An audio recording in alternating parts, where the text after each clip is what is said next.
Et bonjour les amis, c'est Chris, on se retrouve pour notre petite vidéo hebdomadaire. Donc bonjour à tous, j'espère que tout le monde va bien. On va faire le tour des oiseaux et un point sur la préparation qui est en cours, où on a fini la 3e semaine et on va attaquer la 4e. Petit point sur les petits jeunes là, voilà. Les nés 2022, j'ai quelques contacts pour les faire partir à la vente. Donc voilà. Alors on va passer au repro. Ducteur, pardon, avec 3 mâles rouges ici, et le reste des mâles ici, voilà. Et en fin de journée, là, on approche de 17 h, donc il commence à être un peu plus tranquille. Donc on voit que ça s'échauffe un petit peu, mais quelques petites bagarres de temps en temps, mais bon, ça va, on essaye de les maintenir. Le but est de les tenir ensemble comme ça au maximum jusqu'au début mars, où après on constituera, on isolera pardon, les femelles et on constituera peu à peu les couples en fonction de l'avancée. Voilà. Donc cette semaine en termes de nourriture, ben, j'ai mis du millet, donc le millet j'en mettais tout le temps et j'ai diminué la fréquence de fourniture de ces grappes, donc pour des raisons je dirais de gras dans cette graine. C'est une très bonne graine, mais c'est quand même assez gras. Et j'avais des oiseaux qui se mettaient petit à petit à claquer du bec et un peu moins en forme. Donc voilà, faites attention à ça. Si vous avez un traitement contre les poux, les acariens, ou, etc., ça peut être aussi une des causes. Donc aujourd'hui on a donné de l'endier, vous voyez qu'ils ont tout dévasté déjà. Donc voilà. Le point sur les femelles, et puis après on verra sur ce qu'on a fait de spécifique dans cette saison. Voilà les 5 femelles rouges ici. Voilà. Bon, ça a l'air d'être en bonne forme. Les femelles font jaune, avec le petit mâle agate ici toujours, avec elles, pardon, je le séparerai d'ici quelques temps. Je ne suis pas décidé encore, donc voilà. Et on a nos 2 anciens ici, voilà. Le petit là-bas. Alors en termes de préparation, qu'est-ce qu'on a fait cette semaine? Donc on a donné des graines de chanvre, ou ce qu'on appelle le chènevis. Alors attendez, je vais essayer de vous le mettre un peu mieux à la lumière, qu'on le voit. Donc là c'est très foncé sur l'image, j'espère que ça sera un peu meilleur sur le reste. Graines de chanvre ou des chènevis, il y en a quelquefois dans les mélanges de base de graines que vous pouvez donner, mais moi j'en donne donc à tous les oiseaux toutes les 2 semaines en ce moment. Voilà, donc une fois par semaine et toutes les 2 semaines. Enfin, non, je dis une bêtise. Une semaine sur 2. Voilà. Donc que ce soit mâle ou femelle, je leur donne ça. Donc c'est une graine qui est assez riche en vitamine E, et c'est bon pour la fertilité et pour que les oiseaux aient une bonne repro. Ça m'énerve, j'arrive pas à le faire qu'il soit pas trop. Voilà, on a comme ça. Au niveau de la couleur, c'est un peu mieux. Voilà. Donc graines de chanvre ou chènevis, c'est la même chose. Regardez dans votre mélange, il peut y en avoir. Moi, j'en rajoute un peu parce qu'il n'y en a pas beaucoup dans mon mélange. En termes de produits dans la boisson, donc cette semaine, on a commencé avec de l'eau pure. Et depuis jeudi, j'ai donc commencé à donner les vitamines E.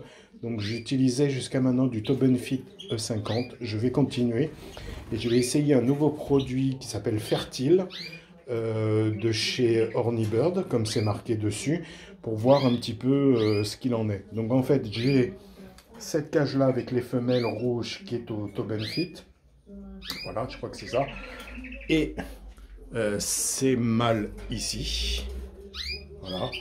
Et j'ai mis du Fertile pour ces 3 mâles-là et pour les autres femelles ici. Comme ça, je vais pouvoir comparer un petit peu si je vois un changement notable entre les 2 produits.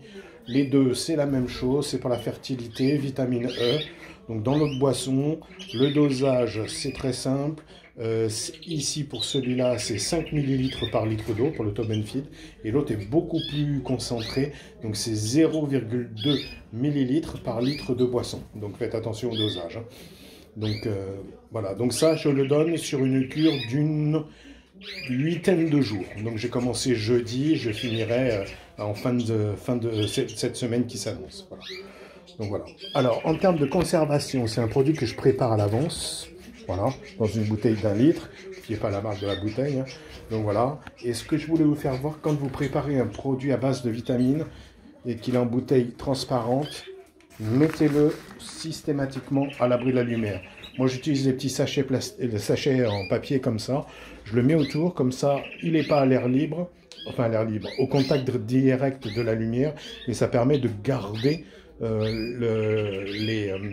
les caractéristiques optimales pour les produits.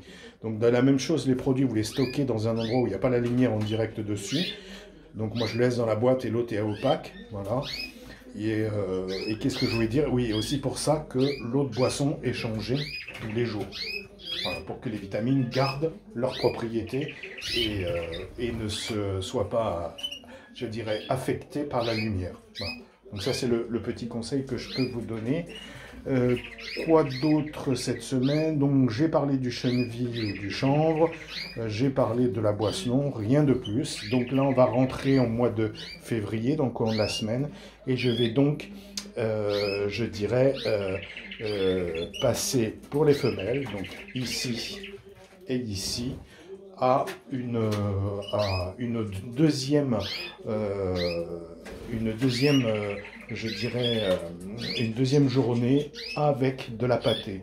Je ne le ferai pas pour les mâles, d'accord, pour les garder fins et pas trop gros, pour qu'ils puissent s'accoupler correctement avec les femelles. Par contre, les femelles, on va augmenter la dose pour qu'elles prennent un peu de gras, surtout moi qui est dans une pièce où il n'est pas chauffé. Il n'y a que 9 degrés dans la pièce là, aujourd'hui. Donc il faut dire qu'il a fait froid sur Montpellier ces derniers jours.